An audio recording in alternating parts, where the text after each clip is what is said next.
বাংলাদেশ ক্রিকেটের সবচেয়ে বড় ক্ষতিটা করছে মিরপুরের পিচ। এখানে স্পিনাররা হাত ঘোরালেই উইকেট পায়, অন্যদিকে ব্যাটসম্যানদের আত্মবিশ্বাস অনেকটা কমে যায়। মিরপুরের উইকেট নিয়ে সাকিব আল হাসান তো একবার বলেই দিয়েছিলেন, এমন উইকেটে খেললে ক্যারিয়ার শেষ হয়ে যাবে। কেউ বলে ধান ক্ষেত তো কেউ বলে পাট ক্ষেত। মিরপুরের পিচের তুলনায় এটি নিজেই। এখানে ওয়ানডে ম্যাচ চললে মনে হয় টেস্ট ক্রিকেটের পঞ্চম দিন চলছে। মিরপুরের উইকেট কিভাবে বাংলাদেশ ক্রিকেটের ক্ষতি করছে সে সম্পর্কে বিস্তারিত জেনে নেওয়া যাক।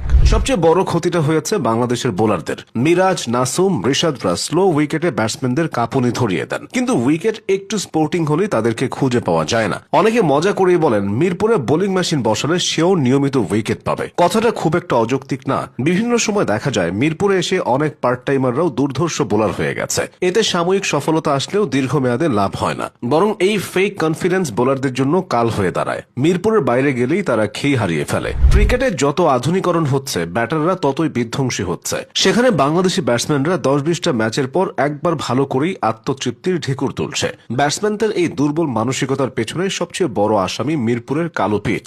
এই কালো পিচে দিনের পর দিন খেলেছে লিটন, সৌম্য ও শান্তরা। মিরপুরের 90 বলে 50 রানের ইনিংসও খুব বড় অর্জন বলে বিবেচিত হয়, অথচ এখন সময় 40 বলে 50 করার। পাওয়ার হিটিং ছাড়াও ঠিকভাবে লাইন লেংথ ধরতে পারা ব্যাটাররা এসব শিখে আদর্শ উইকেটে। সেখানে বাংলাদেশের ব্যাটসম্যানরা মিরপুরে খেলে ব্যাটিংটাই ভুলে যাওয়ার দশা। শান্ত, লিটনদের ব্যাটিং দক্ষতা বাড়ার বদলে দিনকে দিন আরও কমেছে। সৌম্য সরকারের কথাই ধরুন, বিদেশের বাউন্সি পিচে সৌম্য কতটা কার্যকরী ব্যাটসম্যান তা সবার জানা। নিউজিল্যান্ডের বিপক্ষে তার 169 রানের ঝকঝকে ইনিংস আছে, কিন্তু বিদেশি পিচে সৌম্যকে শেষ কবে খেলানো হয়েছে মনে পড়ে?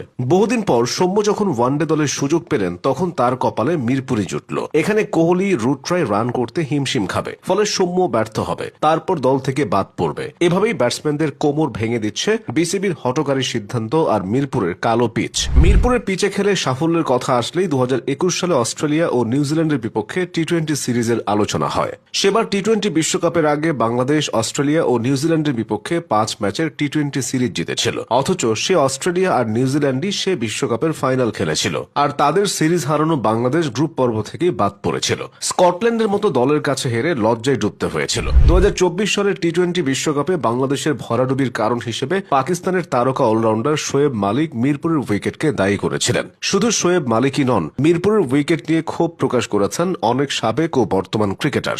আইসিসিও মিরপুরের উইকেটকে মানহীন বলেছে। তামিম ইকবালও মিরপুরের সমালোচনা করে জরিমানা গুনেছে। অস্ট্রেলিয়া ও ইংল্যান্ডের বিপক্ষে বাংলাদেশ যে ঐতিহাসিক 2টা টেস্ট জিতেছে, সেগুলো আদতে কালো পিচের কারিশমা। এছাড়া ভারতকে 2-2টা ওয়ানডে সিরিজ হারানো, নিউজিল্যান্ডকে 2-2বার বাংলা ওয়াশ করা, পাকিস্তানকে হোয়াইট ওয়াশ করা, সাউথ আফ্রিকাকে সিরিজ হারানো, সবই হয়েছে এই মিরপুর স্টেডিয়ামে।